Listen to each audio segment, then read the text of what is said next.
pegar um lugarzinho de sol aqui, mas não deu muito certo. Gente, hoje eu queria falar com vocês um pouquinho a respeito do que eu tenho lido na Bíblia. Vocês podem perceber que eu sou meio diferentona, ou às vezes eu sou comum, normal, mas eu explico a Bíblia aqui pra vocês conforme eu vou entendendo e Deus vai aperfeiçoando o nosso entendimento. Eu acredito muito que a gente pode ler a Bíblia assim e que o Senhor vai falar conosco porque é a palavra dele. A gente não precisa esperar mais alguém para falar conosco. O Senhor fala diretamente conosco, não somente através da Bíblia, mas através de louvores, através da natureza, através de vários lugares que Ele quiser. O Senhor é onipotente, onipresente, onisciente. Mas uma coisa que eu tenho refletido é que, sabe, às vezes a gente não consegue confiar completamente no Senhor e a gente se engana, a gente se ilude. Mas quando a gente passa por provações, a gente percebe que a gente não está confiando. E uma coisa que eu li há pouco tempo foi que Jesus fez várias multiplicações, 2 multiplicações citadas de pães e peixes, só que a Bíblia diz que os discípulos ainda não tinham entendido aquilo. E um dia Jesus estava no barco e Jesus falou para os discípulos assim: olha, tomem cuidado com o fermento dos fariseus.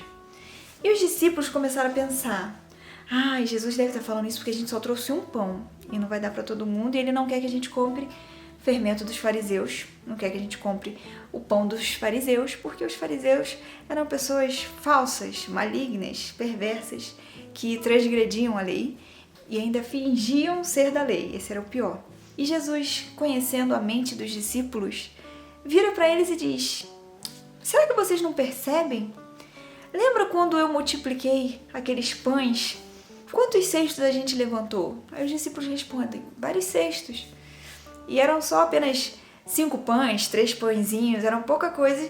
E eles conseguiram levantar vários cestos cheios de pães, de pedaços de pães, daqueles pães. E Jesus continuou dizendo: olha só, então eu já multipliquei, eu já fiz, e vocês não percebem? Jesus estava tentando explicar que ele não estava falando dos pães dos fariseus, mas sim da doutrina. E eu fiquei refletindo sobre isso, porque a gente é exatamente assim, a gente não muda dos discípulos, sabe? Os discípulos andaram com Jesus, mas eles ainda não tinham o Espírito Santo que a gente tem. E a gente faz isso com Deus tantas vezes.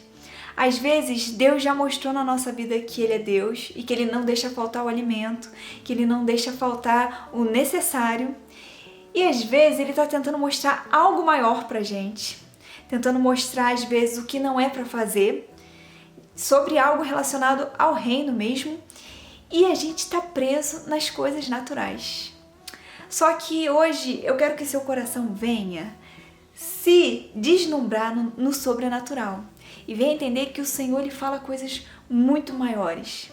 Uma vez eu vi um meme mesmo que era assim: o Senhor ele aparecia para um homem e falava assim: olha filho, hoje eu quero te levar a lugares altos, eu quero te mostrar o meu sobrenatural, eu quero te desenvolver na minha lei, na minha cultura, no meu reino. E aí o ser humano vira e fala: Senhor, quando que eu vou casar? Ai gente, olha só, me tornei espontânea aqui. E aí Deus olha de um olhar, eu dei um exemplo aqui sobre casamento, porque a gente sabe que tem essa cultura de casamento nas igrejas. Mas é exatamente isso que a gente faz com Deus. Muitas vezes o Senhor ele quer nos levar tão a fundo, só que a gente está olhando para as coisas naturais, como se Jesus não soubesse que essas coisas são importantes. Só que por a gente olhar para as coisas naturais, a gente acaba perdendo tempo e aí a gente não consegue olhar para o sobrenatural. O Senhor quer nos levar para o sobrenatural. Eu não tenho dúvida disso, porque o Senhor fala tão firme comigo, tão forte ao meu coração, que não tem como eu duvidar. Só que para a gente ir para o sobrenatural, a gente vai precisar abrir os nossos olhos e enxergar que Ele já tem suprido as nossas necessidades, ainda que a gente olhe e pense que está faltando. Porque a gente é muito imediatista, né? Ainda mais a nossa sociedade atual. A gente é imediatista, a gente quer tudo para a última hora, tudo instantaneamente. E às vezes a gente tem a percepção de que está faltando. A gente faz muitas comparações, então a gente pensa que está faltando. Só que se a gente analisar melhor, o Senhor está suprindo todas as nossas necessidades. Ele não deixa faltar. Às vezes, Ele nos coloca lá naquele crivo de passar assim: ai meu Deus, vai faltar. E quando a gente percebe, Ele traz providência. Mas Ele não deixa faltar. Só que quando a gente fica olhando muito para essas coisas, a gente não consegue viver o sobrenatural. E para a gente viver esse sobrenatural, a gente vai ter que abrir mão desse olhar fixo nas coisas naturais. Às vezes você pode pensar assim, eu nem consigo me envolver tanto com Deus, talvez nem seja tão a fundo assim.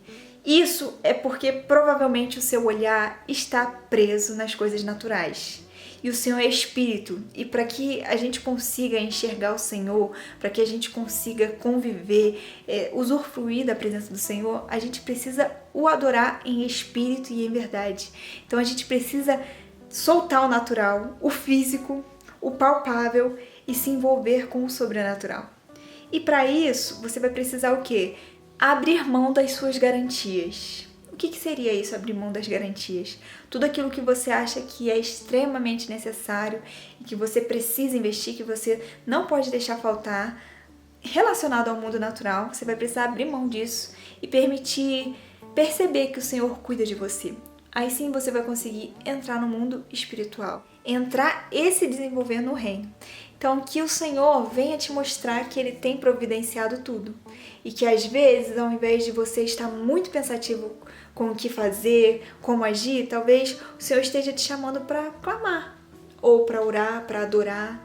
E a gente pode fazer isso, gente, no nosso dia a dia, quando estiver lavando uma louça, quando estiver, por exemplo, às vezes eu estou varrendo a casa e eu começo a ouvir um louvor, e eu não só ouço o louvor, mas eu começo a refletir, começo a chamar a presença do Senhor. E são nesses momentos que o Senhor, ele pode nos transformar também, sabe?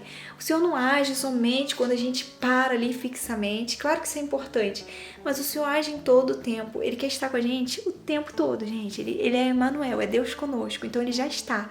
Só que a gente precisa chamar a presença dEle, porque o Espírito Santo, diferente do mal e das providências das trevas, o Espírito Santo é muito educado. Então Ele nos espera todos os dias. Ele realmente nos aguarda para falar conosco.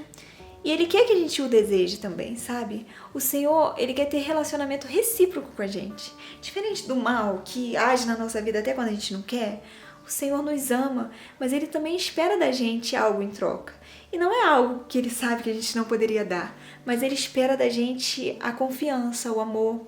E pode parecer algo muito fofinho aqui de dizer, mas às vezes na prática é bem difícil. Mas é isso que o Senhor espera da gente, sabe? E nada é impossível para o Senhor. Então, apesar de parecer muito difícil, de parecer que é muito impossível ou improvável você parar de olhar para as coisas naturais, o Senhor nos ajuda, sabe? Ele nos dá um espírito de equilíbrio. Então, que você venha se fixar no Senhor e entender que Ele providencia tudo o que for necessário. Mas escolha a melhor parte, que é o Senhor, porque as coisas naturais passam, gente. Às vezes a gente está precisando de um celular e daqui a 1 ano ou 2 o celular nem vale mais a pena. Às vezes a gente deseja algo que daqui a 2, 3 anos a gente pensa, ainda bem que eu não tive. Então fixe seu coração em conhecer o Senhor, porque Ele quer se apresentar a você.